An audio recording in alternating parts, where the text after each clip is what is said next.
What's up, everyone? Welcome back to another Honkai Star Rail video. Stop! What are you doing? Stop playing the engine. Hi, everyone. Welcome back to another Honkai Star Rail video.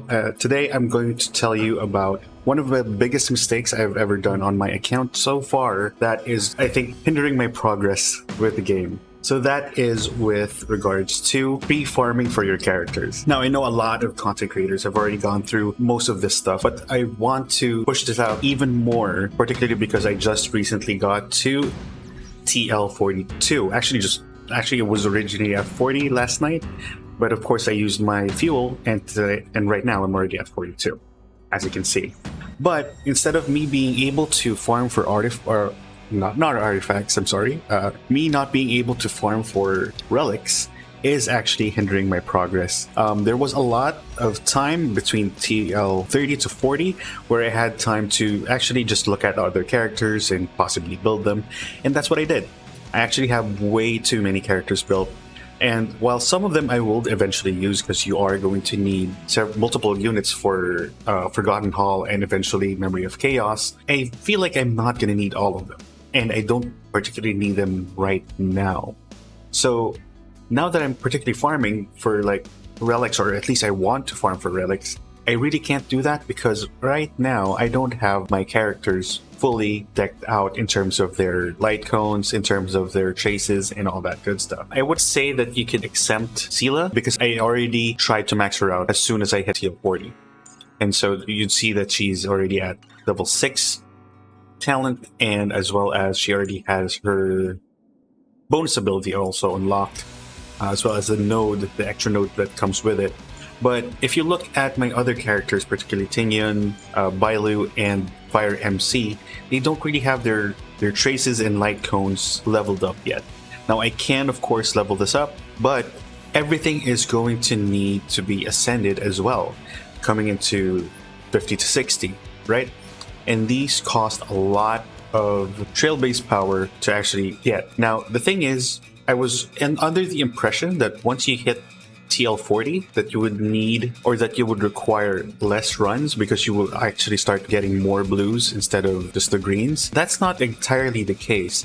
I had several runs. Actually, for the past few hours, I did try to make a few runs earlier, and I found that it wasn't really giving me that much blues compared to what I was expecting, right? So in turn, basically, it's just telling me that if I had pre-farm for these characters, or at least for the first 4 that you really want to focus on, I would have been a lot more comfortable farming or using my fuel at TL 40 and really just grind for relics. And I wish that I had the foresight, I guess, to actually see that, because right now I'm really struggling to find all the resources that I need to get these characters maxed out, right? So if you can see, her talents are, although it's already at 4, I just need 2, but it really scales up by quite a lot. So if you look at the previous nodes, I believe it's going to run at 3 because she's a 5-star. Typically it's 2 if it's a 4-star, and then it ramps up to 5, and then I think it's going to be 7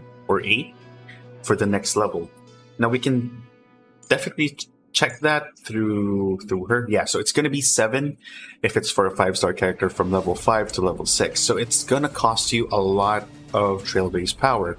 Now, you can obviously use your fuel for that, but I feel like it should have been more efficient if you had spent it while you were getting up to TL 40. So I want you to be able to, hopefully if you haven't gone to TL 40 yet, or if you are aiming to get to TL 50, try to farm as much as you can, particularly for those trace materials and for those ascension materials, so that you don't come into the new equilibrium level struggling to get those materials that you need for your characters. Actually, just the first 4. And by then, if you're actually done before you hit the next equilibrium level, you can actually start working on the next character you really want to build. For instance, if I were to complete everybody here, the first 4, which is Fire MC, Bailu, Tingyun, and Sela, I would definitely go for Welt. And I could have just leveled up his light cone, as well as level up his talents and all that good stuff. And then I'll be ready until the next equilibrium goes in. And at the same time, I'll also have another unit that I could use. But what happened was, since I built so many characters at once, now I don't have enough resources to level them up to the next tier or the next ascension, which kind of leaves them unusable.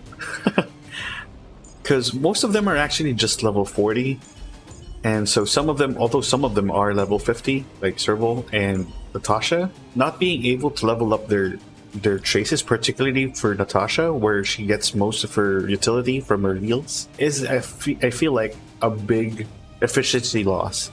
Bottom line is, if you can farm for the trace materials and the ascension materials, go for it. I highly recommend it, and so that it saves you more time and you get to enjoy the new equilibrium level, just farming for more artifacts. And once you're done or you're satisfied with the artifacts that you have, then you can start pre-farming for the next equilibrium level, so that you actually have a pretty solid account in your hands. That's pretty much all I wanted to say.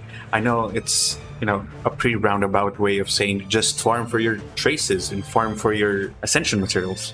But yeah, it's super duper important, because those stats that you get when you level up your traces, they're permanent. So unlike the gear that you would be farming, that could change. But these are already baked into the character. And so as long as you are going to be using them, you will have the best value for them, right? That's pretty much what I wanted to say. And yeah, if you like the video, just hit that like button, subscribe, and all that good YouTube stuff. Thank you so much for listening to my rants. And as always, stay safe, stay happy, keep smiling. Peace out, fam.